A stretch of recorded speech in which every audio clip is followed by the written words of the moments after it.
Hello guys, welcome to knowledge with Ashutosh. आज हम मलिक मोहम्मद जायसी जी के जीवन परिचय का अध्ययन करेंगे। फ्रेंड्स, अगर यह वीडियो आपको अच्छी लगे तो वीडियो को लाइक करें और हमारे चैनल को सब्सक्राइब करें। तो चलिए शुरू करते हैं आज की वीडियो। जन्म सन 1412 ईस्वी, मृत्यु सन 1542 ईस्वी। प्रेमाश्रयी शाखा के प्रवर्तक, मतलब कि जो अ, हमारी जो प्रेमाश्रयी शाखा है उसके मलिक मोहम्मद जायसी प्रवर्तक मतलब संस्थापक भी कह सकते हैं आप हैं। और प्रेम की पीर के अमर गायक कवि मलिक मोहम्मद जायसी का जन्म सन 1412 ईस्वी के लगभग हुआ था।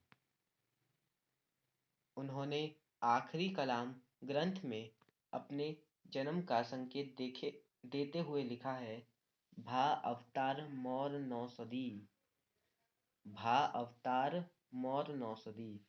कुछ विद्वानों ने जायसी का जन्म स्थान गाजीपुर को माना है और कुछ ने जायस नगर को माना है। जायस नगर मोर अस्थाना कहकर जायसी ने स्वयं जायस को ही अपना निवास स्थान कहा है। उनके पिता का नाम शेख ममरेज था। उनकी माता का नाम अभी तक भी ज्ञात नहीं हो सका है। बाल्यकाल में ही उनके माता-पिता की मृत्यु हो गई थी और यह अनाथ बालक साधु संतों की संगति में ही पला। सूफी संप्रदाय के प्रसिद्ध पीर शेख मोहदी उनके गुरु थे। जायसी के शिक्षा के संबंध में कुछ अधिक ज्ञात नहीं हो पाया है, परंतु इतना निश्चय है कि जायसी बहुत विद्वान थे। उन्हें वेदांत, ज्योतिष, दर्शन, रसायन और हठ योग का पर्याप्त ज्ञान था। जायसी कुरूप थे। चेचक के प्रकोप से इनकी बाईं आंख और कान बचपन में ही चले गए थे। कहा जाता है कि एक बार बादशाह शेरशाह उनके रूप को देखकर हंस पड़ा था। शेरशाह के इस अपमानपूर्ण व्यवहार से दुखी होकर उन्होंने कहा था, मोही ना हंससी के कौहर ही, मोही ना हंससी के कौहर री। अर्थात मतलब इस श्लोक का जो अर्थ है, तुम मुझ पर हंसे हो अथवा उस कुम्हार ईश्वर पर जिसने मुझे बनाया है। यह सुनकर बादशाह बहुत लज्जित हुआ। जायसी गाजीपुर और भोजपुर के राजा के आश्रय में रहते थे। बाद में वे अमेठी के राजा मानसिंह के निमंत्रण पर उनके दरबार में चले गए थे। वे अमेठी के पास के वन में ही रहते थे। सन 1942 ईस्वी के लगभग उन्होंने अपने पार्थिव शरीर को त्याग दिया। अब बात करते हैं जायसी जी के साहित्यिक व्यक्तित्व की।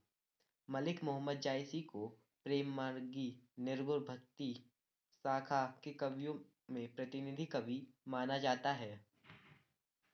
अब तक जायसी द्वारा रचित पद्मावत, अथरावत, आखिरी कलाम, चित्रलेखा, कराहनामा, मसलानामा आदि रचनाएं प्राप्त हुई हैं। इन ग्रंथों में पद्मावत सर्वोत्कृष्ट स्थान पर है। वास्तविकता यह है कि जायसी की काव्य प्रतिभा का विकसित रूप पद्मावत में ही मिलता है।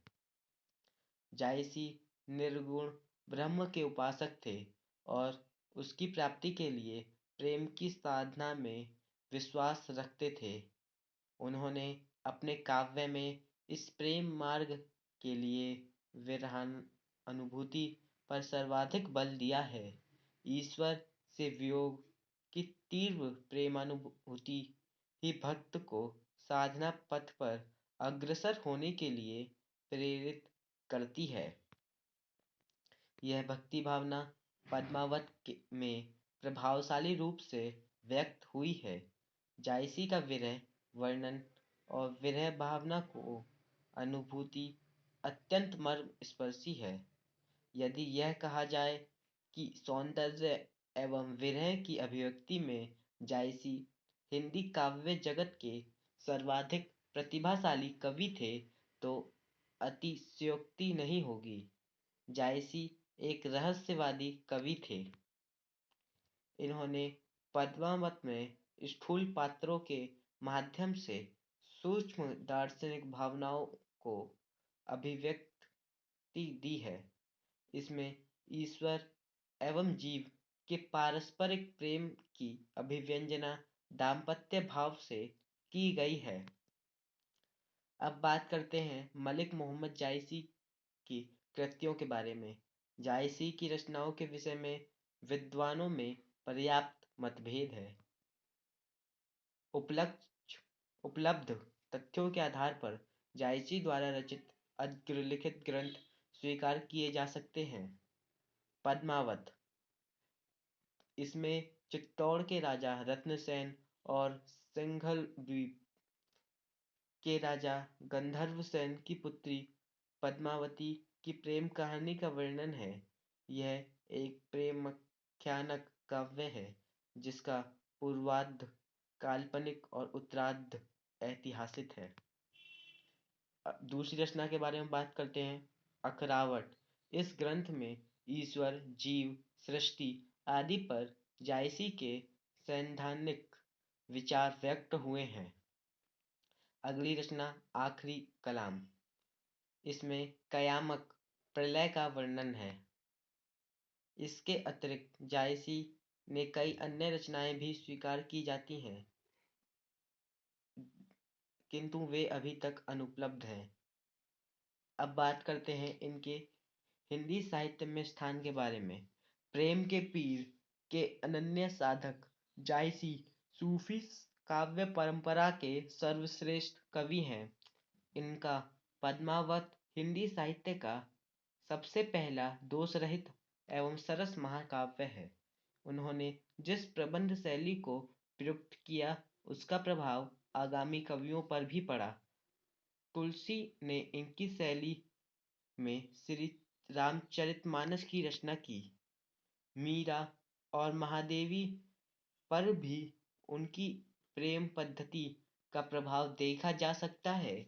उनका काव्य भाव पक्ष और कला पक्ष दोनों ही दृष्टियों से उत्तम है। डॉक्टर वासुदेव सरन अग्रवाल ने जायसी की सराहना करते हुए लिखा है कि जायसी अत्यंत संवेदनशील कवि थे। संस्कृत के महाकवि बाण की भांति वे शब्द के चित्र लिखने के धनी हैं। फ्रेंड्स, अगर आपको ये वीडियो अच्छी लगी हो तो वीडियो को लाइक करें और हमारे चैनल को सब्सक्राइब करें। तो चलिए मिलते हैं नेक्स्ट वीडियो में। धन्यवाद।